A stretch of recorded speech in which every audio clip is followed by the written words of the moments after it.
Kebanyakan kalau untuk grafik-grafik, chipset grafik ni ataupun gaming laptop, kebanyakan adalah laptop khusus yang berasaskan kejuruteraan, kerja-kerja IT.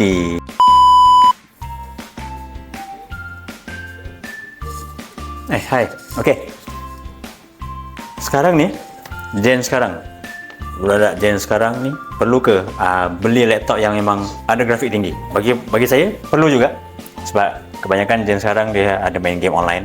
Kemudian dengan sekarang ni, walaupun dia belajar ke peringkat IPT kan, ada menggunakan AI. Jadi kat situ memang memerlukan sangat perlu beli laptop yang memang ada support graphic card atau prosesor yang agak kuat. Sebab kita perlu tanya dia nak belajar apa. Kebanyakan kalau untuk grafik-grafik, chipset grafik ni ataupun gaming laptop, kebanyakan adalah laptop khusus yang berasaskan kejuruteraan, kerja-kerja IT dan macam-macam lagi lah. Jadi kat situ gen sekarang kalau nak sambung belajar, memang perlu ada satu laptop yang support grafik tinggi dan prosesor yang kuat lah. Contoh prosesor yang kuat tu mungkin Core Ultra 5, Ryzen 5 ataupun Core Ultra 7, Ryzen 7. Jadi kat situ perlu bajet lebih lah untuk memastikan pelajaran yang dipelajari itu berjalan dengan sebaik mungkin lah.